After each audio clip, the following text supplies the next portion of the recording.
Buenas noches, ¿cómo están? Bienvenidos a En la Mira. Mi nombre es Úrsula Chamochumbi. Gracias por estar conectados nuevamente a esta transmisión de sábado por la noche.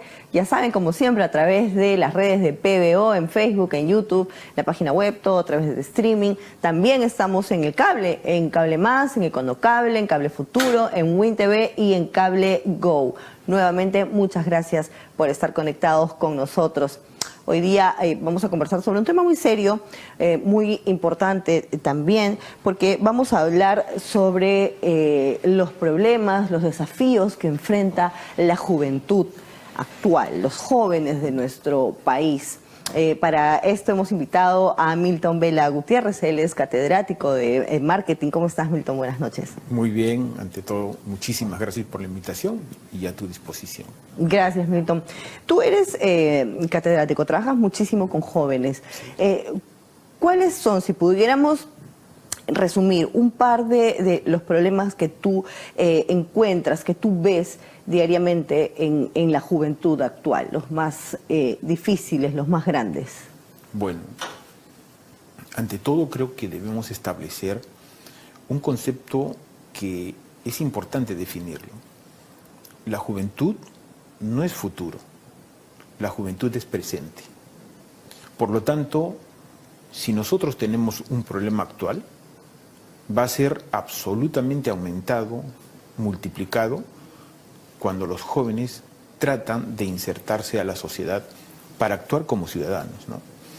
Tenemos tres niveles, creo que, de mucha preocupación. El primer nivel es el comportamiento económico, es decir, cuál es la capacidad que tienen ellos para incursionar en el mercado. El segundo es el tema político, es decir, los jóvenes hoy en día tienen absolutamente indiferencia total respecto al valor de su actuación en la política, a la influencia que muy bien ellos podrían tener. Y por último, el tema social, que como resultado de este desastre que está ocurriendo en el Perú, que no es de ahora, sino que es evolutivo y en cascada, solo que ahora se ha multiplicado, vemos las reacciones de jóvenes, ya no tan jóvenes como pensábamos nosotros, y que de alguna manera encontramos adolescencias retardadas, y la pandemia ha generado a su vez que muchos jóvenes que han ingresado de la adolescencia a ya una etapa más importante de sus vidas como ciudadanos, sean muy débiles. Le llamamos la generación de cristal. Así es. Entonces, el tema hay que verlo de muchas aristas, ¿no? Pero donde me preocupo más todavía, creo que ya esto es un tema que debe de ser tomado por la academia, por el gobierno, son los llamados ninis, que ahí hay un caldo de cultivo el cual puede convertirse y puede escaparse de las manos si es que ya no está, y que puede traer graves consecuencias a la sociedad. Porque con esta generación, bueno, generalmente cuando tú lo ves en el ámbito social o en las redes incluso sociales, ¿no? Es como una burla decir esto de que hay esa generación de cristal, pero en realidad es cierto, es una descripción casi exacta de la juventud actual, de una buena parte de la juventud actual. Entonces, empezando por los millennials tardíos, ¿no? Entonces, ¿qué podemos esperar de una generación que cree que no tiene que luchar por lo que le corresponde, por tener un lugar en la vida, en la sociedad, sino que es obligación del resto, primero de sus padres, después del gobierno, etcétera, que es a ellos hay que darles, ¿no? Hay que darles las oportunidades, no hay que generarse las oportunidades cada uno, no, hay que darles las oportunidades. Si no me dan la oportunidad, entonces yo cómo voy a surgir, ¿no? ¿Qué futuro nos podría esperar con pensamientos de ese tipo, con personas que han sido formadas o que ya vienen pues con estos pensamientos, y que cada cosa que uno les dice no, está mal y me estás atacando y yo no puedo, por ejemplo, ¿no? Yo no puedo trabajar en un lugar así, ¿no? Donde me atacan constantemente. Sí, totalmente, totalmente. Lo que acabas tú de describir es un comportamiento que he escuchado a muchos padres, ¿no? Pero veamos, vamos por partes, como cuando hacemos una torta, ¿no? El primer problema que tenemos acá nace de la educación que reciben. El Perú el Perú contemporáneo durante todos estos decenios ha tenido una extraña combinación entre gobiernos socialistas y a su vez coludidos con una derecha populista. ¿Qué significa eso? ¿A qué me estoy refiriendo? Que la izquierda en el Perú siempre copó los ministerios sociales. Y para ellos era importante siempre manejar justo uno de los más importantes, absolutamente más importantes, como es el Ministerio de Educación.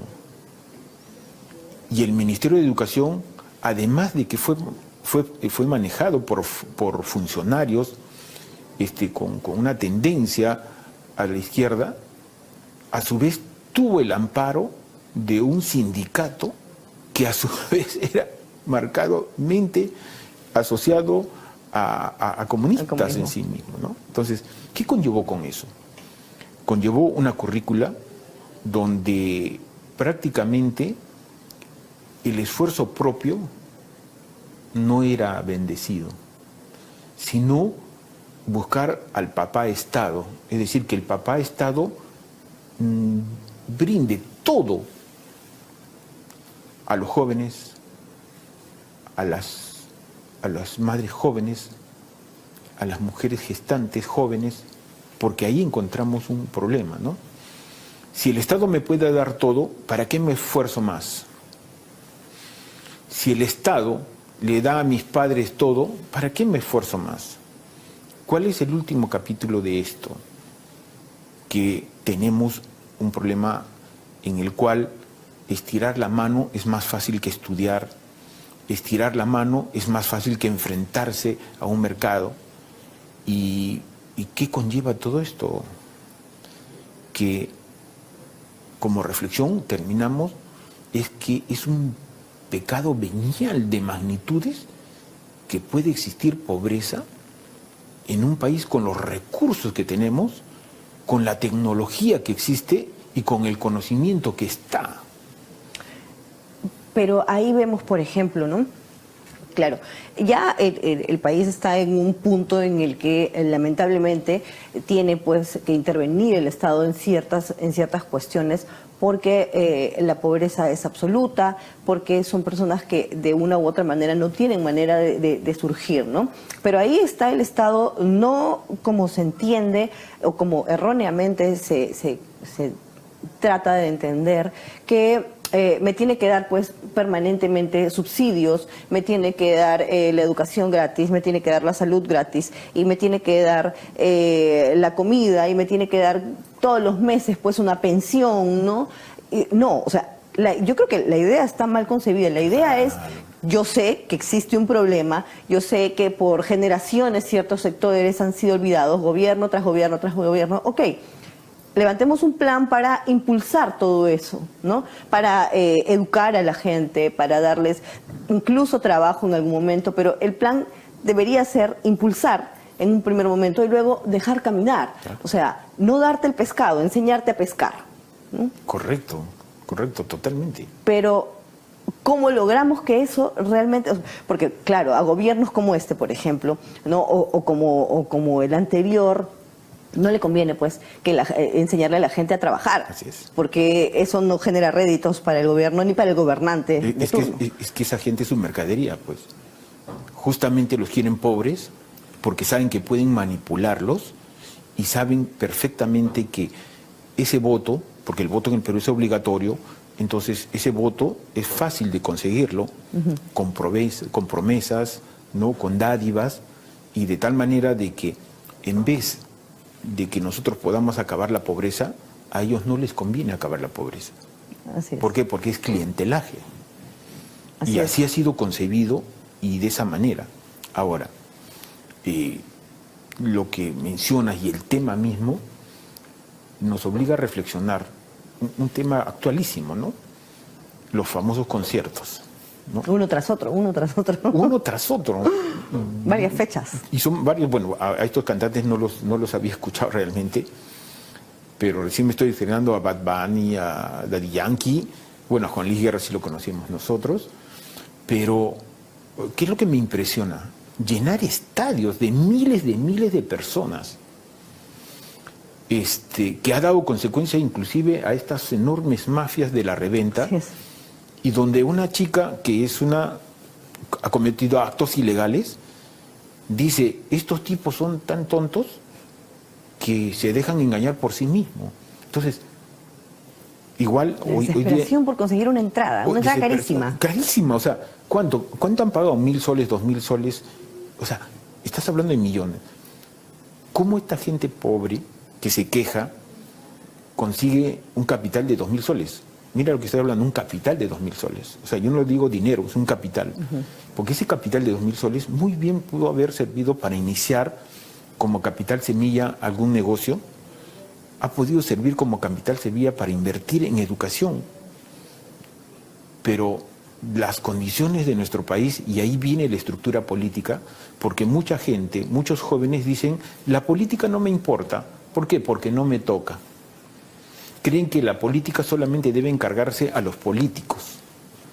Pero no, la política es como el aire, es como la materia gris del universo. Donde estamos nosotros nos toca. Si dejamos de hacer algo, nos toca. Si hacemos algo, nos toca. Por lo tanto, es importantísimo que tengamos conciencia política de participar siempre. ¿Para qué? Para que precisamente nos toca, pero somos responsables de lo que nos va a tocar. Entonces, ese dejar hacer, dejar pasar, nos está trayendo las consecuencias que vivimos ahora. Estuvimos trabajando, hay unos estudios que están muy buenos, que hicieron una encuesta a las empresas, y las empresas dijeron de que nosotros podemos albergar un promedio de 7.000 universitarios que salgan de la universidad. Pero resulta de que las universidades sueltan casi 89.000. O sea, ¿dónde vamos a colocar 81.000 personas jóvenes? Cuando hicimos una encuesta con mis alumnos de la universidad en diferentes espacios dirigido a jóvenes, hubo una pregunta que se hizo: ¿a qué le temes? Y bueno, en el más alto porcentaje fue a la muerte. 2, a la desesperanza. Cuando indagamos más, ¿a qué le llaman desesperanza? A un temor enorme al futuro. A pesar que algunos estaban ya estudiando en la universidad, tenían un enorme temor al futuro, es decir, no tenían claro si iban a tener oportunidades o no. Claro, si tú juntas que vas a tener una masa de 81.000 y solamente hay para 7.000, ¿qué van a hacer todos estos tipos? Es decir, vamos a tener mototaxistas muy ilustrados, taxistas con un alto conocimiento. Pero entonces, el futuro del Perú, el presente del Perú, ¿dónde lo condicionamos? ¿Y tú crees que, por ejemplo, en el caso de los chicos que salen luego de la universidad, ¿no? O de repente después de haber estudiado en un instituto y que buscan pues un trabajo en una empresa, ¿no? Una empresa ya establecida, o de repente no tiene que ser una gran empresa, ¿no? Puede ser un emprendimiento, no sé, algo más pequeño, pero que esta idea justamente, que parece que fuera una especie de chip implantada en la mente de los jóvenes actuales, de que me lo tienen que dar todo. Por lo tanto, yo no tengo que generar trabajos, yo no tengo que generar un emprendimiento, yo no tengo que generar un negocio, una empresa. Y si genero algo pequeño que me dé a mí, ¿no? Donde no tengo la necesidad de contratar gente, ¿no? Ese pensamiento también está involucrado en todo esto de el hecho de no generar riqueza, sino que querer yo voy y trabajo en algún sitio, porque me tienen que dar trabajo, yo ya estudié, me tienen que dar el trabajo, entonces ya cumplí, ¿no? Digamos, para los que han estudiado, ya cumplí. Entonces, pero yo no hago nada por mí mismo, ni hago nada por los demás, sino que quiero entrar a algún lugar que ya esté hecho. Claro, correcto. No, lo que tú mencionas es totalmente es cierto, pero hay algo más peligroso. Lo más peligroso es la cultura del mototaxi, ¿no? Es decir, ¿cuántos mototaxis tenemos actualmente, ¿no? ¿Qué pasa si sale una disposición del gobierno en que dice se prohíbe el mototaxi porque realmente es un transporte absolutamente peligroso? Te ponen una multa por no ponerte el cinturón de seguridad. Gracias. Pero dejan a los mototaxis que utilicen, o sea, ya vimos la cantidad de muertos que hay. ¿Cuál es esa cultura contradictoria? Pero si tú cortas el mototaxi, vas a generar un problema social absolutamente. ¿Pero qué hay detrás de todo esto? O sea, ¿dónde está la parte holística del asunto? La parte holística del asunto es que la cultura en que nosotros estamos envueltos permite de que haya un tipo de educación para los pobres, un tipo de educación para los medios y un tipo de educación para los de la élite. Porque para uno tú estudias para administrar las empresas, generar empresas. A los medios, y esto está muy bien dicho en el libro de Padre Rico, Padre Pobre, para los medios, todos los padres, los padres de familia, la parroquia, todos los elementos del medio, nos formaron para trabajar en empresas, es decir, empleados, gerentes, funcionarios, todo lo que quieras, ¿no? Nos formaron para ser buenos empleados. Y para los pobres les enseñaron que no tienen oportunidad. Ese sistema ha sido creado desde el Bicentenario y por lo tanto no hemos podido romper esa inercia de lo que ha conllevado a que en la universidad se dé ese tipo de educación, a que en la escuela no se le enseñe cómo hacer negocio, matemáticas financieras, nada que tenga que ver con el desarrollo propio, con ser empresario desde un inicio, con romper el molde, o lo que es más importante. Este gobierno tuvo una frase de campaña muy buena, si lo analizamos desde la perspectiva de marketing, ¿no? O sea, no puede ser pobre en un país rico, pero es tautológico, es vacío. ¿Y por qué es vacío? Porque el Perú no es rico. Gracias. Una cosa es que tenga recursos y otra cosa es que sea rico. Si no explotas los recursos no puede ser. Para que sea rico, esos recursos, primero tienes que tener inversión, tienes que tener el conocimiento y tienes que tener la empresarialidad que impulse para convertirlo en riqueza. Tú puedes ver un cerro de oro ahí, pero es un recurso, pues. A ver, sácalo. Entonces, ¿qué ha pasado? Que nosotros lo que necesitamos es convertir este país, pero y ahí vienen las autoridades, ahí vienen los políticos, una visión de país que no lo hemos tenido anteriormente, de decir, oye, vamos a convertir realmente a los peruanos en ricos. Vamos a convertir a un país en rico. ¿Por qué? Porque tenemos un montón de recursos, tenemos ganas de gente, porque la gente se saca la mugre no porque quiera ser pobre, sino porque quiere progresar, mejorar, desarrollarse. Entonces, ese espíritu que debe haber detrás de la educación está precisamente encaminado a darle las herramientas para que ellos puedan progresar. Y tenemos, aquí se dice mucho que el peruano es muy trabajador, y ahora pues este fenómeno de los emprendedores, que por supuesto no es nada más propio del Perú, pero que lo hemos visto bastante por la pandemia, ¿no? Y ya era un fenómeno que venía desde hace muchos años. Entonces, pero no es esta generación, no es la juventud, es la generación anterior, son los papás, ¿no? Los padres que vivieron terrorismo, los padres que vivieron condiciones económicas terribles, ¿no? condiciones sociales terribles, los padres que la sufrieron, pues, ¿no? Para decirlo en otros términos, que la sufrieron, entonces que no quieren volver a esos tiempos, entonces hacen de todo por salir adelante.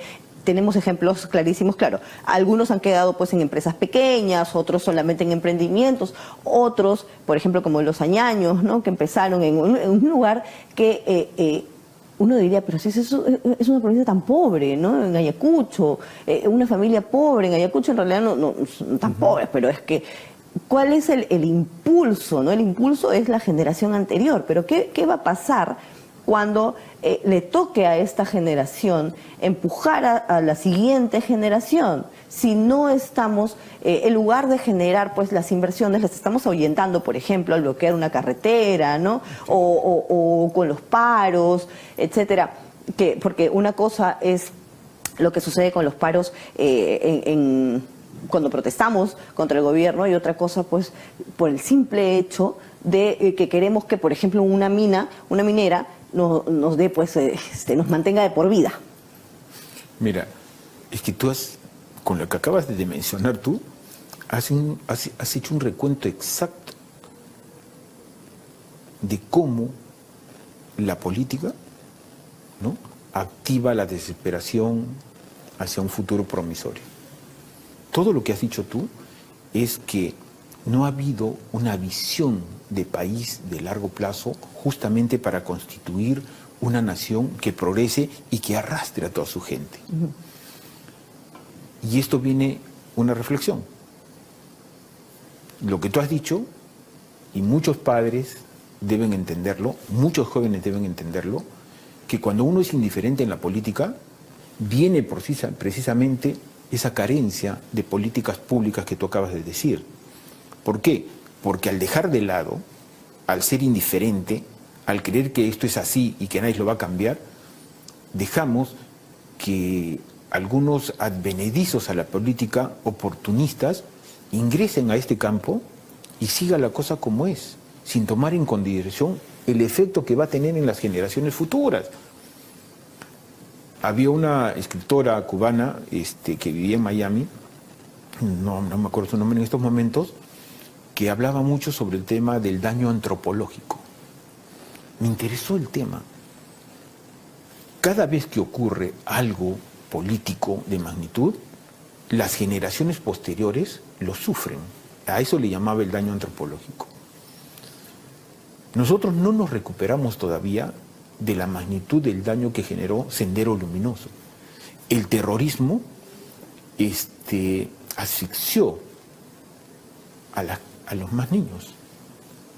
De tal manera que ahora tienes gente de 40 años que todavía vive una adolescencia retardada. No asume el rol porque han tenido años en el cual el daño antropológico los agarró. ¿Qué estamos viviendo ahora? Estamos viviendo, y probablemente se nos viene, el daño antropológico producto de la pandemia. Porque ¿por qué esta forma de escapismo de los chicos de ir a conciertos, y con música pues mediocre, ¿no? Por no decirte lo mismo? ¿Por qué esa necesidad de juntar plata, no para tener un capital de estudio, no, sino para ir y simplemente regalar la plata? Hay un problema emocional, de salud mental, ¿no? Pero ¿qué es lo que está sucediendo de por medio? De por medio está sucediendo que tantos años de estar metidos en la casa, la interrelación entre las personas se ha vuelto bien complicada. Sí. Tenemos problemas nosotros en sí mismos, muchachos brillantes, pero tienen problemas para interrelacionarse entre ellos, ¿no? Y eso ha generado también esa famosa indiferencia en la política. Pero yo recalco, y creo que vale la pena recalcar siempre, la política no es una cuestión solamente del Estado, de cómo se administran los recursos, sino la política tiene que ver mucho con el tema de las generaciones futuras, porque si no tienen un mundo de oportunidades, no sé en qué van a terminar estos chicos, ¿no? Así es. Y de repente también, como jóvenes, intentar pues que esas oportunidades se vayan abriendo. Muchísimas gracias, Milton, por No, haber al estado con contrario. nosotros esta noche. Muchas gracias también, amigos, por acompañarnos como todos los sábados. Ya saben, estamos en Cable Más, en Econocable, Cable Futuro, Win TV, Cable Go, además de las redes sociales de PBO. Nos vemos la próxima semana. Chao.